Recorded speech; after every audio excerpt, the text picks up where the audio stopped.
Yoga et l'Occident, ça va être notre sujet. Il y a très très longtemps, plus que à peu près 130 ans, il y a 30 ans, 130 ans, euh, l'Inde était encore sous le tutelle de l'Angleterre. L'Inde,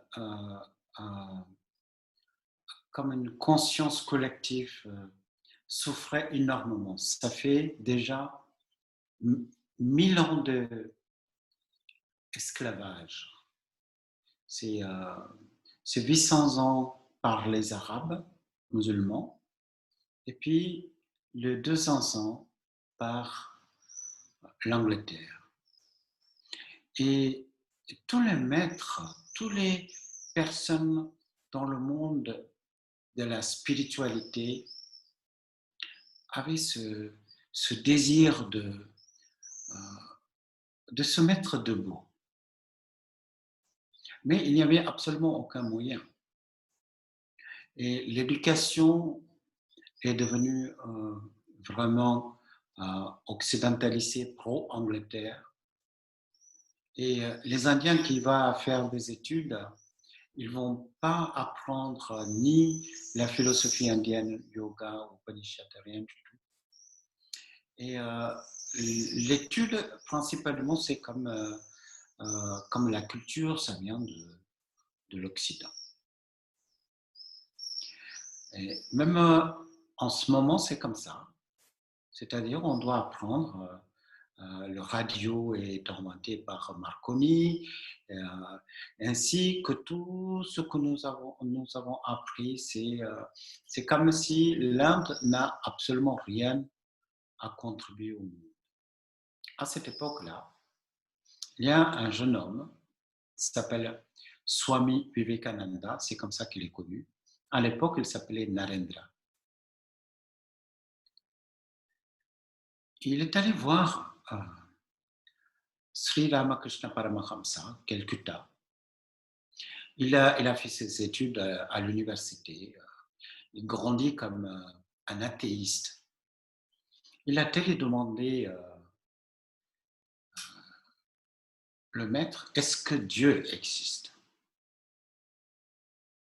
Par exemple, si on fait des études à l'université, philosophie, on va regarder les arguments pour prouver l'existence de Dieu et le contre. Donc, lui, il était dans cette façon-là, il est allé demander. Et puis, il a dit, pas seulement qu'il a dit oui, mais tu peux le voir.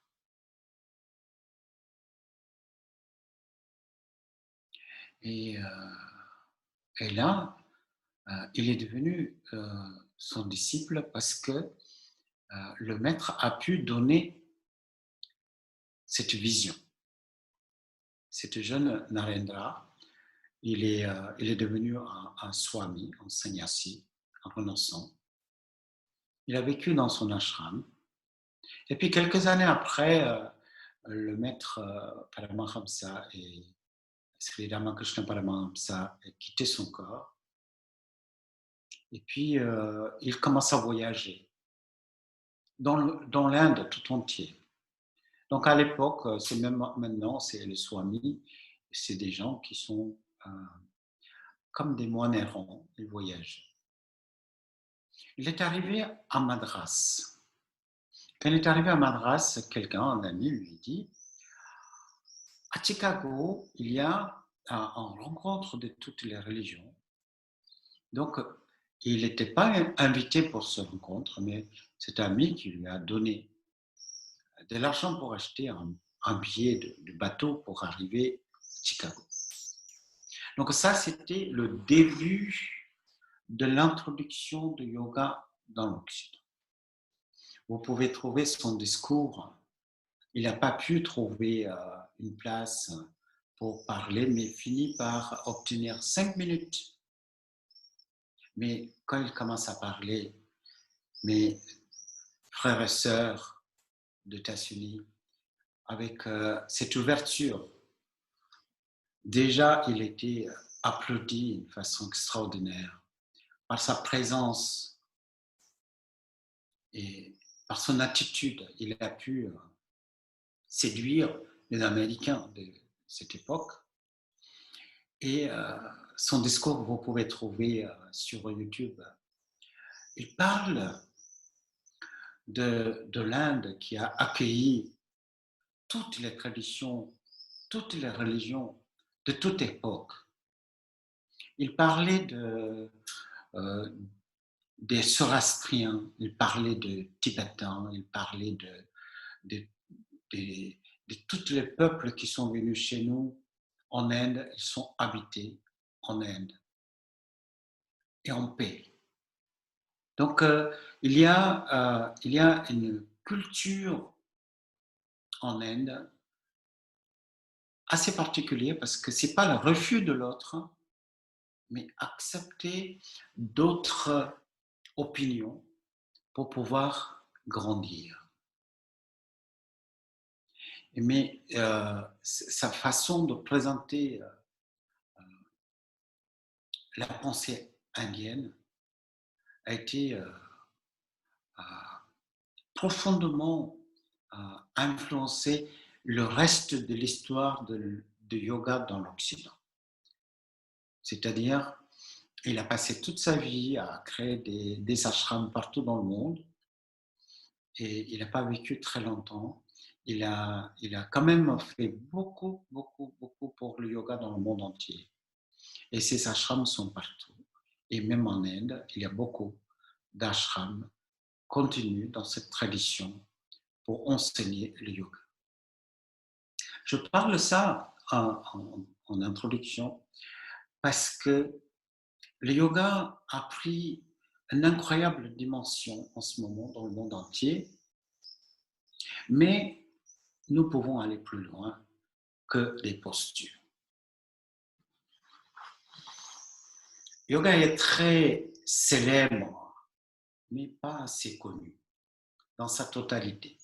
Donc le temps que nous allons passer ensemble, si ça peut vous aider à comprendre que c'est un outil peut être utilisé au-delà de religion et culture et l'époque, le pays, le peuple, on peut amener plus de paix dans le monde. Pas seulement on peut amener plus de paix dans le monde, on peut vivre en paix, on peut ressentir la paix. Dans notre famille, dans notre relation, on peut devenir créatif. On peut offrir à la terre quelque chose qui peut aider l'humanité et toute forme de vie. En fait, le portée du yoga, c'est quelque chose au-delà de ce qu'on peut penser comme souvent on dit c'est un outil pour le bien-être, de santé, beauté, tout ça, mais en fait, quand on regarde le yoga dans sa totalité, le yoga a beaucoup à donner au monde. Premièrement, ça peut éclairer sur nous-mêmes. Donc le yoga, fondamentalement pour la connaissance de soi. Donc c'est une invitation pour découvrir les différents aspects du yoga. Tant que je ne connais pas moi-même, ma vie, mes actions, mes pensées, mes paroles, ne peut pas être porteur d'un sens. Donc notre vie a besoin d'avoir le sens sans le sens. On ne peut pas vraiment profiter de ce cadeau qu'on nous a offert. Donc, yoga, fondamentalement, c'est pour savoir qui sommes-nous vraiment, au-delà de l'apparence physique, au-delà de toutes nos croyances. Quelle est ma vision? Quelle est ma mission? Quel est mon objectif, mon but ultime. Tout ça, c'est à l'intérieur de recherche de yoga. Yoga a été développé comme un accessoire à Sankhya. Sankhya, c'est une façon de lire notre existence. On ne peut pas séparer le Samkhya et le yoga, donc je vous invite vraiment à étudier les deux ensemble. Le yoga, vous pouvez étudier avec Yoga Sutra de Patanjali, et le Samkhya, vous pouvez étudier le Samkhya de Ishvara Krishna. C'est un tout petit livre, les deux vous pouvez télécharger facilement. Et il y a des versions en français. Donc, ça prend un petit peu de temps pour le comprendre. Mais avec ces deux sources, vous savez, la théorie et la pratique. Donc, quand on dit yoga, souvent, on associe avec les postures. Bien sûr, il y a les postures. Il y a un aspect pour le corps. Mais le yoga va au-delà du corps. Il y a 3 façons qu'on souffre. On peut souffrir par des raisons extérieures à nous. Et puis, il y a des façons qu'on souffre à l'intérieur de nous par notre propre agissement intérieur, par notre pensée. Et puis, il y a aussi une troisième façon de souffrir, c'est des sources inconnues, on ne sait pas. Donc, comment on peut régler la souffrance? Ça, c'est l'objectif du yoga. Et comment on peut arrêter de souffrir? Et arrêter de souffrir, et bien sûr, c'est pour entrer dans un état extatique intérieur. Comment on peut avoir la joie permanente?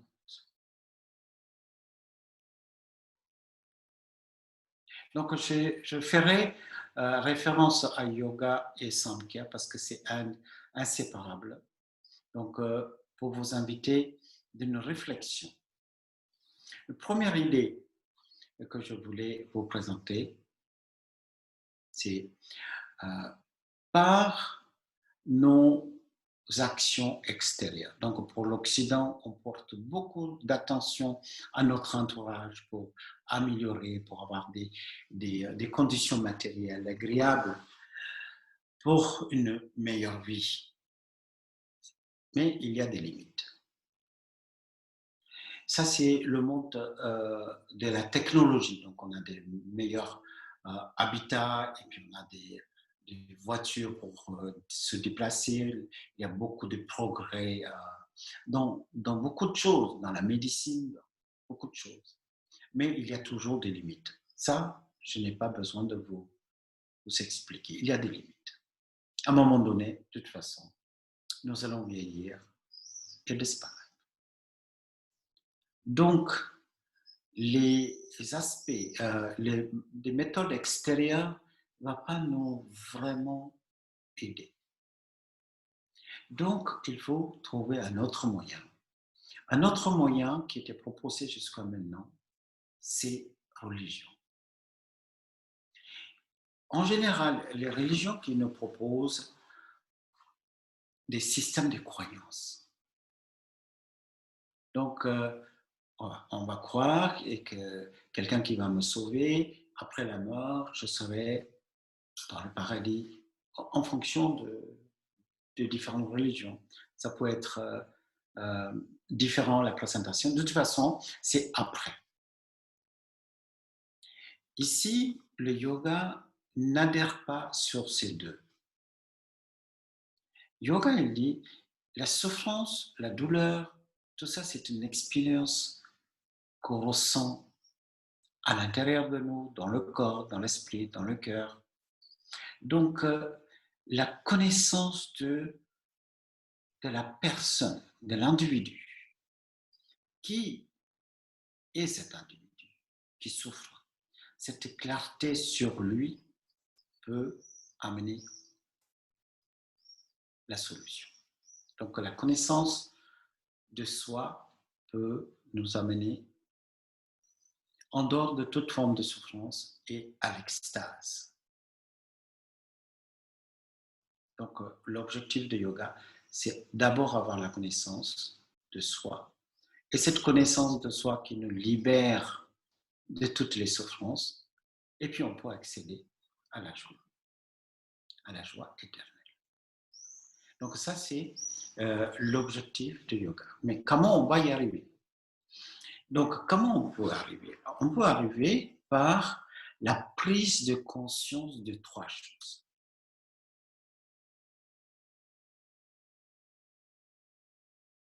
Première chose, c'est savoir concentrer notre attention sur le monde manifesté. C'est-à-dire écouter les 5 sensations, écouter tout ce que j'entends autour de moi comme son avec l'oreille et voir ce monde visible avec les yeux. Ainsi, avec les 5 sens, on explore le présent. Ça, c'est une première. Deuxième, ce monde manifesté, ça vient d'une autre chose. Il y a le non manifesté. Par exemple, si vous allez à la mer, vous allez voir les vagues. Mais c'est de l'eau. Donc l'eau se manifeste en tant que l'océan, en tant que des vagues. Donc derrière ce monde qui se manifeste, il y a le non manifesté. Il y a autre chose derrière. Il y a un mécanisme qui provoque ce monde, le cause du monde. Mais comment on peut accéder là, le cause du monde? Le cause du monde, c'est au-delà de nos visions. Donc, il y a une possibilité de percer notre regard au-delà de l'apparence par la méditation.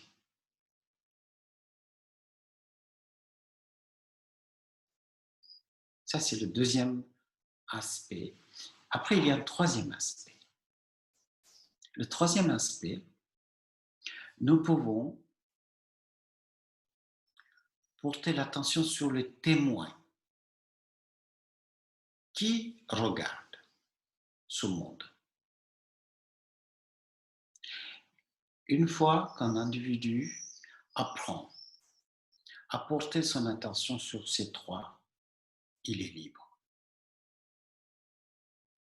C'est ça le yoga. C'est un chemin extrêmement simple, facile, accessible pour tout le monde, pour ceux qui veulent investir un petit peu de temps et qui respectent toutes les règles du yoga. C'est une discipline, c'est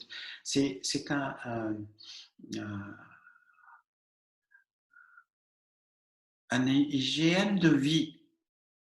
C'est un art de penser, un art d'utiliser nos facultés intérieures et extérieures. Comment on va habiter dans ce corps? Comment je vais utiliser mon corps? Une fois qu'on a appris comment bouger, comment parler, comment se purifier, et comment s'alimenter. Donc, c'est ça qui est agréable. Donc, on commence par quelque chose de très simple, très concret, pour aller vers quelque chose de plus en plus subtil.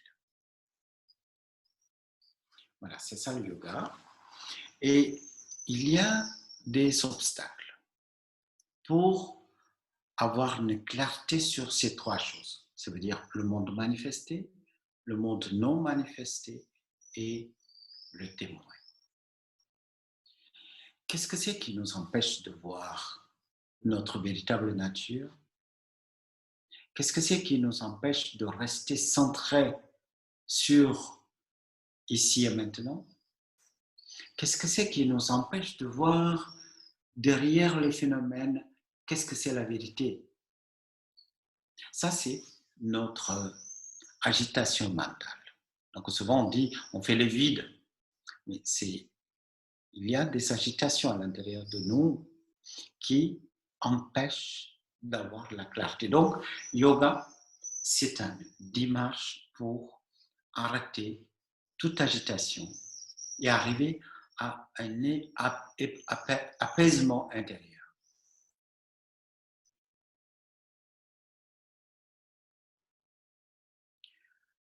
Certainement, vous avez remarqué qu'on parle à l'intérieur de nous. C'est-à-dire, on se parle. On parle sans interlocuteur. On peut se demander pourquoi je me parle à moi-même les choses que je sais déjà. Et quelquefois, on rentre dans un monde imaginaire.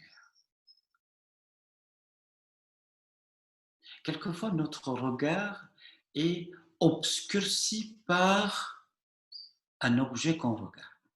Parce que je regarde que je n'arrive pas à voir autre chose. Quelquefois, notre pensée est obsédée par certains sujets qui m'empêchent de penser à autre chose.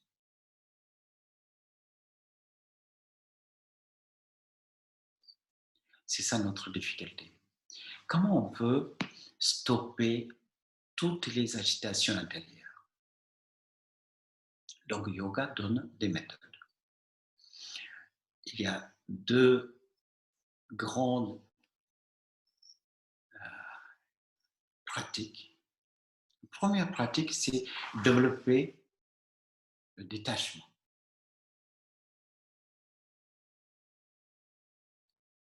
Deuxième, c'est toutes les pratiques comme le yoga, le pranayama, la concentration, la méditation. Il y a énormément de pratiques. Et je vous donnerai des informations sur ça.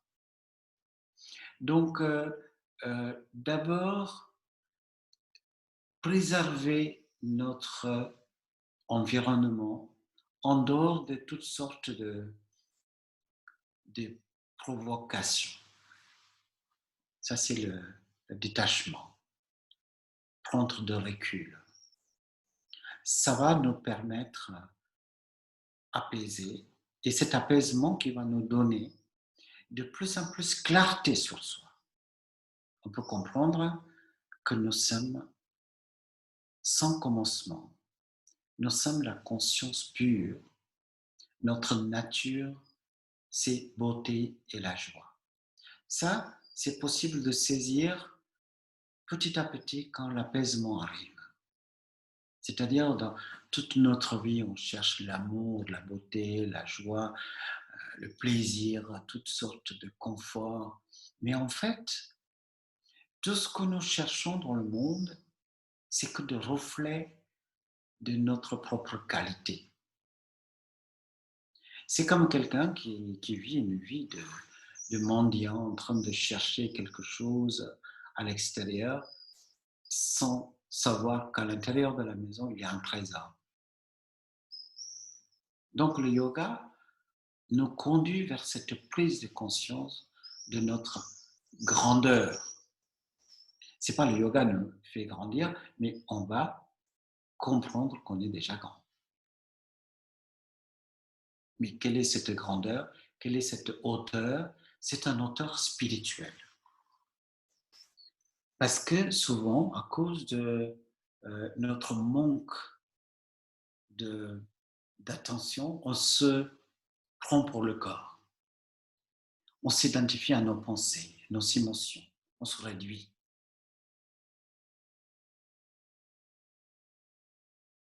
Par cette réduction, notre cœur souffre parce que notre âme n'est pas respectée. C'est pour ça qu'il y a autant de demandes pour être aimé. Parce que quelqu'un qui me porte l'amour, je me sens accepté.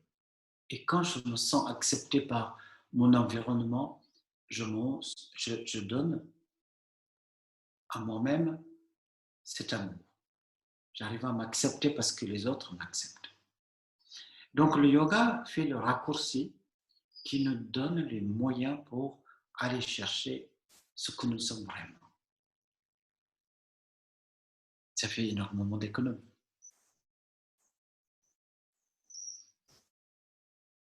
Après, la deuxième partie de la pratique pour avoir la connaissance de soi, c'est d'avoir cet perpétuel effort pour rester centré. Comment on peut faire ça? Pour faire ça, il y a une discipline. Donc le yoga nous donne la discipline quotidienne. Donc en Inde, c'est conseillé, on se lève avant le lever de soleil, on se purifie, on se met sur le tapis, mais tous les jours. Donc quand on est sur le tapis tous les jours, on fait des postures. Quelles sont des postures? Dans le Hatha Yoga Pratipika, vous pouvez trouver les postures qui sont les plus importantes. Mais il y a innombrables possibilités. Il y a 84 000 postures possibles. Qu'est-ce qu'on a besoin? On a besoin de tenir droit. On a besoin d'avoir des inversions. Ça veut dire la tête est plus bas que le cœur. On a besoin de torsion. On a besoin de posture d'équilibre. On a besoin de flexion en avant, flexion en arrière, flexion sur le côté. Mais tout ça, qu'est-ce que ça va nous donner? La santé, la conscience du corps, la capacité de rester présent partout dans notre corps. Souvent, on quitte notre corps. Donc le yoga permet de rassembler la conscience dans le corps. Et quand il n'y a pas d'attention, quand il n'y a pas d'écoute du corps, une partie de notre corps, et ça se contracte. Donc souvent on est tendu parce c'est parce qu'on est préoccupé par quelque chose, et quand je pense à un problème, c'est ce problème qui provoque des contractions dans notre corps, mais souvent les contractions restent contractées pendant de longues années. Ça provoque des maladies. Aussi le disconfort, avant tout. On perd l'énergie, on est fatigué. Donc par ces postures, par toutes les postures, on peut avoir une légèreté dans le corps. Et aussi absence de maladie. Et ça nous donne également la capacité de centrer notre attention à ici et maintenant, parce que notre corps ne quitte jamais le présent. Mais notre esprit peut quitter. Donc ça suffit de se connecter sur notre corps. Qu'est-ce que ça veut dire? Tous les actes qu'on fait dans une journée, c'est yoga. Quand vous regardez avec vos yeux, c'est yoga. Quand vous touchez, c'est yoga. Quand vous écoutez, c'est yoga. Parce que c'est le présent qui se révèle. Mais quand on commente, on fait des opinions, on fait des réflexions sur ce qu'on a vu, là, c'est fini. On part loin. Donc, les postures qui vont nous donner des aptitudes pour pouvoir entrer dans un état de sérénité. Et puis, bien sûr, le yoga nous demande de respecter nos relations avec le monde extérieur. Ça, on appelle le yama. Donc, je vous invite vraiment à aller regarder qu'est-ce que c'est le yama. C'est-à-dire respect de la vie, respect de la parole et absence de toutes sortes d'attachements, de possessions, et arrêter de courir à posséder, prendre des choses, s'encombrer, alourdir et perte de toutes sortes d'énergie. Tout ça, ça fait partie de la discipline qu'on peut observer dans le monde de relations à l'autre.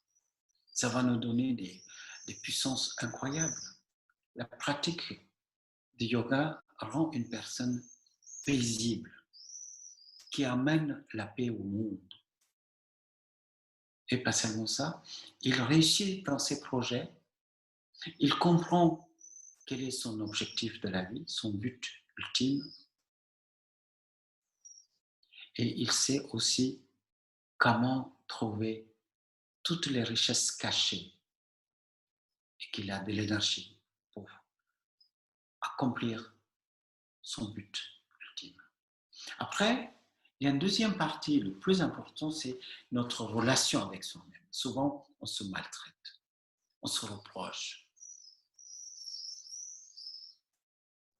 Donc, l'amour de soi, ça s'exprime par la hygiène, donc shauja, la propreté, joie, l'état de bonheur, la rigueur dans tout ce qu'on fait et se cultiver, amener plus en plus de clarté sur soi, intellectuellement, et finalement comprendre que tout est sacré, qui nous donne cette opportunité d'accueillir soi-même comme notre propre ami intime.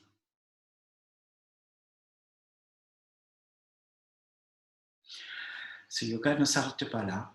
Et on va rentrer dans les postures. On apprend à se respirer correctement parce qu'une personne tordue ne peut pas respirer correctement. Donc, cette rectification des postures qui nous amène une bonne respiration, la respiration qui nous permet d'avoir un aperçu sur ce qui se passe à l'intérieur de soi,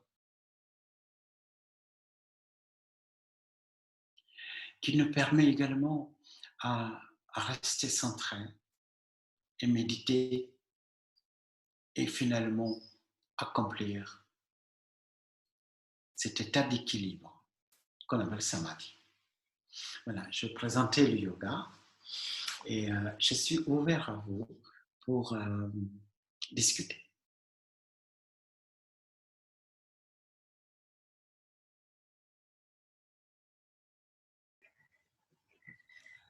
Si, si vous réduisez le yoga uniquement dans les postures, il y a très peu de gens pratiquent. Donc, l'Inde a 1,3 milliard d'individus. Peut-être c'est augmenté maintenant un peu plus. Il y a à peu près 18% des musulmans qui ne pratiquent pas yoga et il y a 2% de chrétiens qui ne pratiquent pas le yoga. Il y a des exceptions, ça c'est vrai, mais le reste des populations, c'est hindou, bouddhiste, jain, sikh. Sur cette population, il y a une pratique de yoga culturelle. Culturelle, c'est-à-dire, si on regarde l'ordre de l'Inde, l'ordre force et de l'ordre, ça veut dire le nombre de gendarmes qui contrôlent la population, c'est insignifiant parce que c'est auto-régulé. Par exemple, le Kumbh Mela, c'est le plus grand rassemblement, c'est le supermarché spirituel. Toutes les écoles de yoga qui rassemblent. Il y a 40 à 60 millions de gens qui viennent. Mais ça se passe d'une façon très harmonieuse et chaque personne trouve sa place, il n'y a pas de problème. C'est parce que il y a la notion de karma. La notion de karma, les Indiens le prennent ça comme une loi. Donc, il n'y a pas de péché ou de pardon, il y a des rédempteurs, tout ça, ça n'existe pas. Si je fais de belles choses, ça revient à moi. Si je fais de mauvaises choses, ça revient aussi à moi. Ça, c'est une pensée qui responsabilise chaque individu. Donc ça, c'est une pratique de yoga. Mhm. Tout ce qui est donné vous appartient.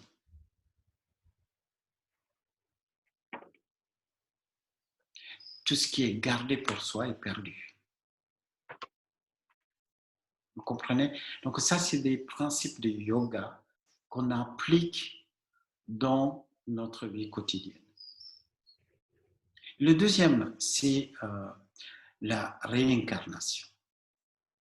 C'est-à-dire, dans la bonne compréhension de cela, je suis sur Terre, je vis ici, mais ce n'est pas juste pour une fois.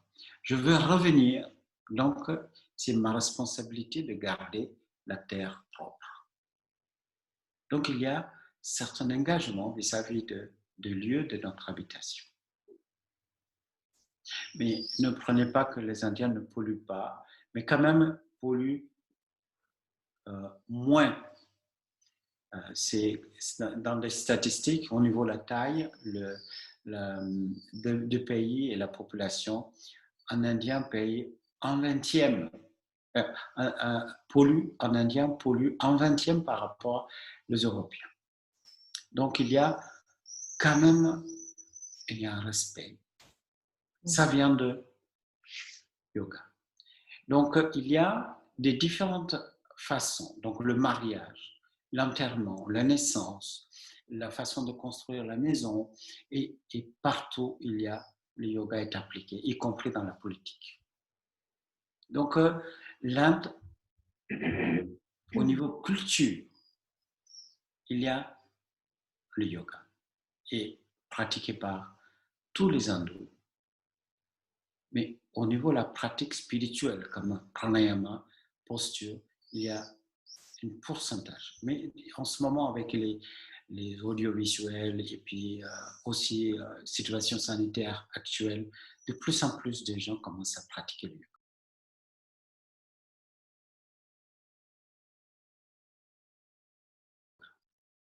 C'est une blague.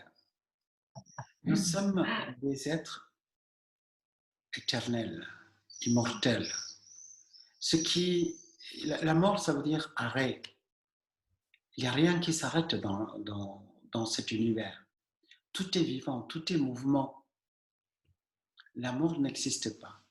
C'est simplement parce qu'on a tellement glorifié la mort à travers nos études d'histoire. Si vous étudiez l'histoire, on parle de la guerre et le nombre de personnes qui étaient massacrées.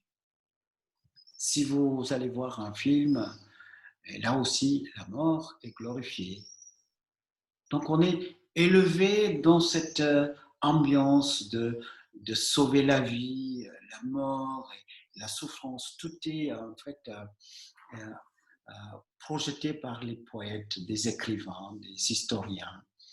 Et on ne nous a pas dit que notre corps, c'est notre outil, notre véhicule. À un moment donné, le corps est obligé de se décomposer parce que le corps est composé. C'est mon outil. Je vais à Paris et je prends une voiture et que si la voiture tombe en panne au milieu de la route, c'est pas la fin du voyage. Je prends une autre voiture. C'est pareil. Le corps est renouvelable et recyclable. Mais notre âme, le conducteur, le passager, il est éternel. Donc une fois que vous avez compris ça, nous pouvons sortir de l'emprise de la peur et du mécanisme de la peur. En fait, la société actuelle fonctionne avec la peur. Plus qu'il y a la peur, plus que nous sommes manipulés, comme en ce moment. Oui, oui. Du coup, la pratique du yoga peut entraîner vers une croyance de la réincarnation? La croyance, ce n'est pas une croyance, mais ceux qui méditent, ceux qui se plongent à l'intérieur de soi, ils peuvent voir que nous sommes le témoin, ce témoin de tout changement et au-delà de changement. ce n'est pas une invitation à aucune croyance. Parce que les croyances, c'est aveugle. Donc, moi, je vous invite de comprendre que le changement, notre corps, déjà, chaque 7 ans, notre corps se renouvelle. Donc, quand on était tout petit, toutes ces cellules qui existaient à cette époque-là n'est plus présent maintenant. Pourtant, le témoin, c'est le même. Donc, dans ce corps éphémère, il y a quelque chose qui est éternel. Et c'est quelque chose, ça c'est la conscience. Une fois qu'on a compris que le contraire coexiste, c'est-à-dire quelque chose qui est éphémère, il peut garder à l'intérieur de lui quelque chose qui est intemporel. Mais qu'est-ce que ça donne? Ça donne beaucoup de beauté dans notre vie. Imagine si on ne meurt pas. Ce sera un problème grave. La mort, c'est bien. C'est bien, c'est un acte d'amour de quitter ce monde pour donner la place aux autres. C'est un acte d'amour. Quand on accueille un enfant à la maison, quand vous avez un enfant qui naît, mais quelle joie! Mais ça implique également disparition.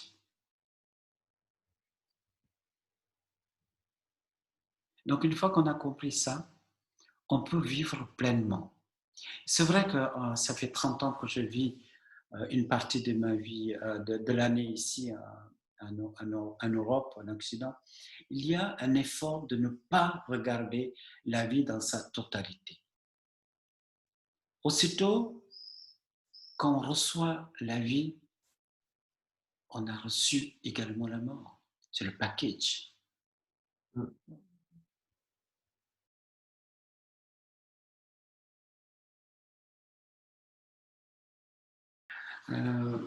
Écoutez, pour répondre à ça, on a besoin de savoir à quelle occasion que le yoga a été inventé en Inde. Donc, ça nous amène il y a 6000 ans, voire plus, dans la vallée de l'Indus.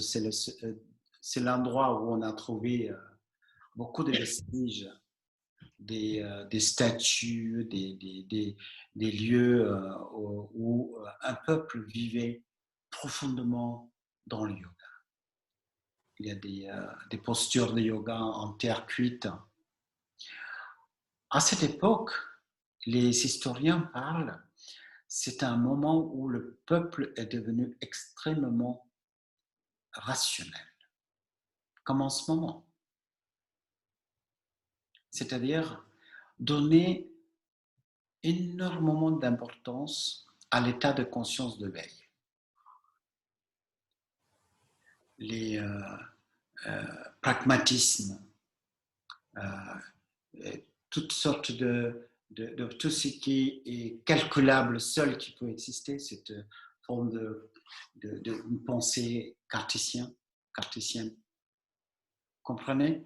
Donc ça est arrivé chez nous, ça crée en fait des villes, comme en ce moment. Ça crée des villes. Ça veut dire que le peuple commence à vivre loin de la nature, comme en ce moment. Et on cherchait à inventer des machines, des méthodes pour de plus en plus de vie confortable, sans trop d'efforts physiques. Vous pouvez trouver toutes les informations si vous cherchez la vallée de l'Indus, la civilisation de vallée de l'Indus, qui est très différent par rapport aux autres civilisations qui existaient à l'époque. Parce qu'il y a deux choses qui est absent. Il n'y avait pas des palais, ça veut dire il n'y a pas d'organisation avec un roi, etc. Il n'y a pas des édifices religieux. Il n'y avait pas de religion. Mais par contre, il y avait le yoga.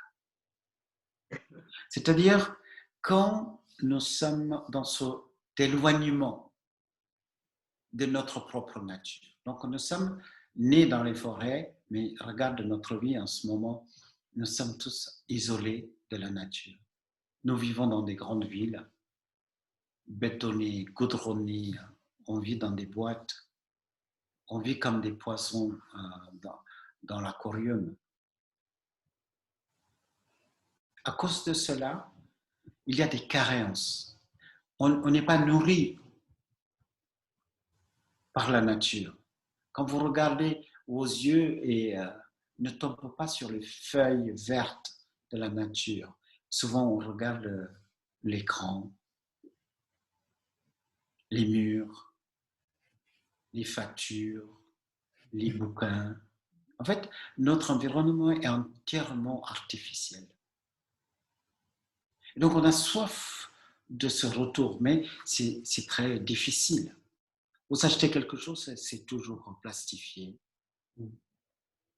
Plein d'informations qui sont dans des emballages, et souvent ces désinformations. Donc tout ça, ça crée une sorte de vide à l'intérieur de nous. Parce qu'on est coupé de la nature. On s'éloigne de la vie. Donc on n'est pas heureux. On cherche tous les moyens. Donc l'homme moderne, il pense beaucoup. Il se stresse. Il provoque des maladies psychosomatiques. Donc, le yoga, c'est le remède. Yoga, qu'est-ce qu'il dit? Yoga, c'est respirer, recentrer, sentir le corps. Le corps, c'est 100% naturel. Donc, yoga a très peu d'histoire en Occident, mais ça prendra de plus en plus de place. Ce n'est pas un phénomène de mode, c'est parce que ça fait du bien. Même si on ne connaît pas toutes ces pensées, philosophies, tout ça, allonger sur les tapis et respirer, reprendre contact avec soi, ça fait du bien. Donc c'est le yoga, c'est la réponse à nos problèmes modernes. Donc ça ne va pas disparaître, mais ça disparaîtra si un jour nous allons retourner dans notre habitat naturel. On n'en aura plus besoin? Oui, on n'aura plus besoin. Exact. Regardez les animaux, le chat, il fait des postures de chat. Mais...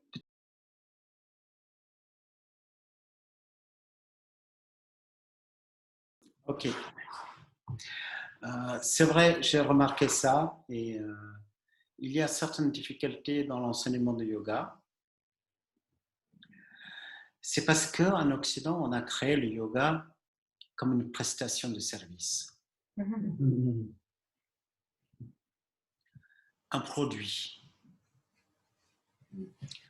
Et ça veut dire le prof est là pour corriger, pour guider et chaque cours, il va refaire exactement la même chose. On montre une posture, une fois, le lendemain ou la semaine d'après, on recommence, on montre encore et encore et encore et encore. Et ça empêche en fait l'indépendance. En Inde, ça ne se passe pas comme ça. Et un bon prof, il va donner une liste des postures à faire pendant certaines durées de temps. C'est un peu comme un docteur. Voilà, vous allez prendre ces médicaments pendant 6 mois, il va revenir me voir. Donc, par exemple, la pince. C'est extraordinaire, la pince. Pour le comprendre, pour l'apprendre, ça prend 2 secondes. Qu'est-ce que c'est? On s'assoit, on attrape les orteils. On amène le ventre vers le cuisse, on lâche la tête. On amène de plus en plus le front vers le genou, vers le pied. C'est très simple. Pour l'apprendre ça, on n'a pas besoin de tonnes de littérature. On a besoin de quoi? Même Hatha Yoga Pratipika, c'est un des livres le plus anciens. Il n'y a que 15 postures.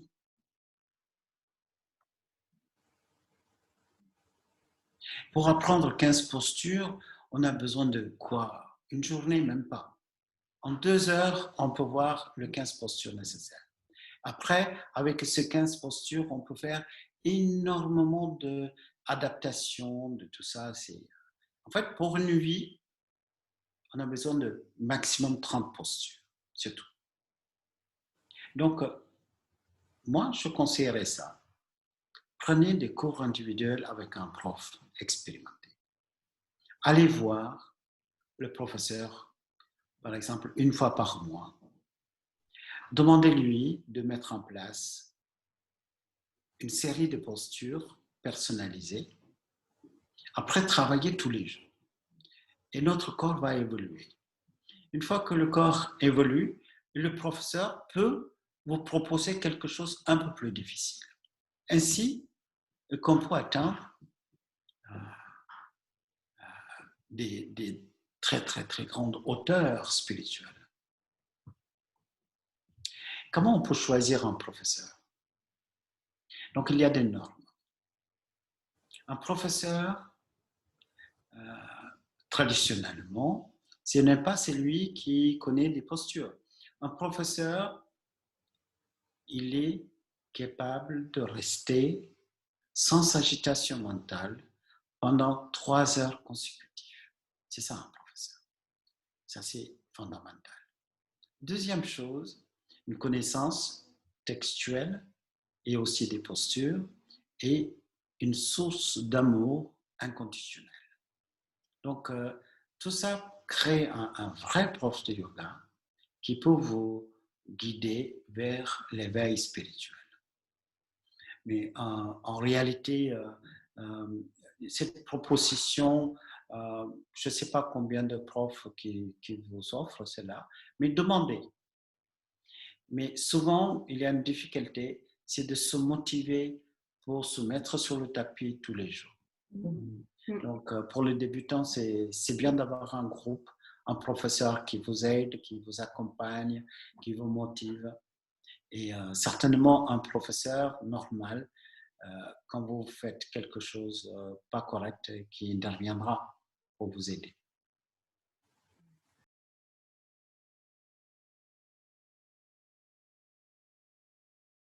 La définition de posture, c'est Sthiram Sukham Asanam, confort dans le durée.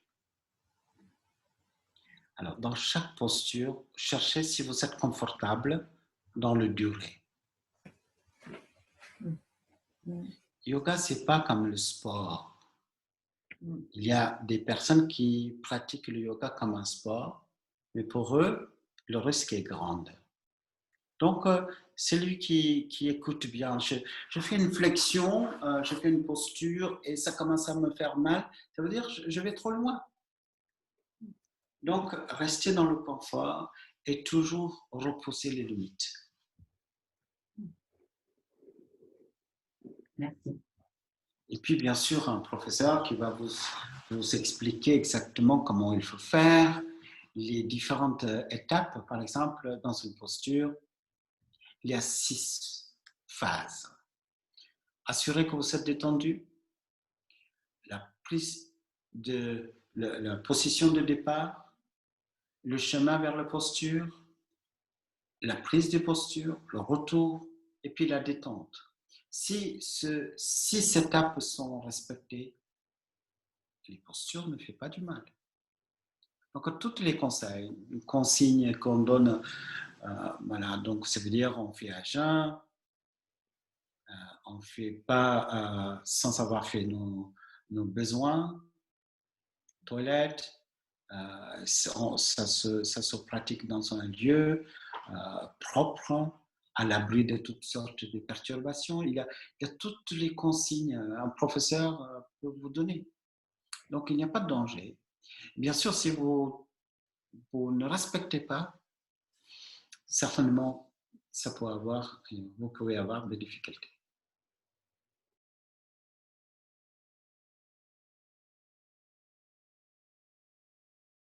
Nous, en Inde, on fait le matin, après avoir fait nos besoins, on fait avant le petit déjeuner. Si vous avez pris le repas, c'est minimum 4 heures. Après 4 heures, vous pouvez faire des postures. Mais quand même, c'est bien de faire le matin, avant le petit déjeuner. Ça, c'est le moment le plus propice. Après, bien sûr, on peut faire avant le repas de midi. On peut faire à 6 heures, avant le repas de soir. On peut également faire minuit, si vous êtes assez ardu.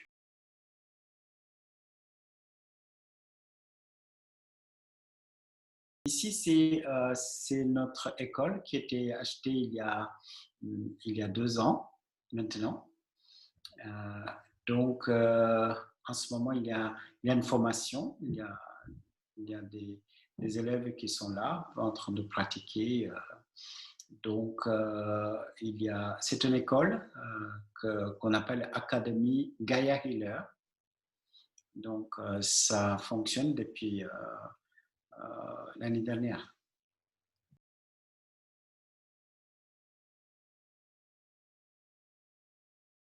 Mais bien sûr, on a beaucoup de besoins et on est en train de rendre le lieu de plus en plus confortable.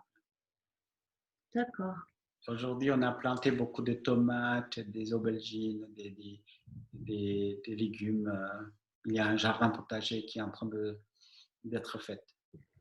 Bon, bah, peut-être on viendra alors. Voilà, vous êtes tous invités. Si vous avez envie de venir, participer, donner un coup de main, pratiquer. Voilà, c'est un lieu pour le yoga. C'est ouvert. Et ouvert. Très ouvert. Ça va être une école de yoga pour tout le monde ou pour former vraiment des profs? Alors, donc, nous, notre formation, on appelle Gaia Healer, guérisseur de la Terre. Donc, c'est une école pour former des Gaia Healers et tous les professeurs, tous les pratiquants de yoga sont invités. Merci, c'était une grande joie. Merci beaucoup pour me donner cette occasion. Merci.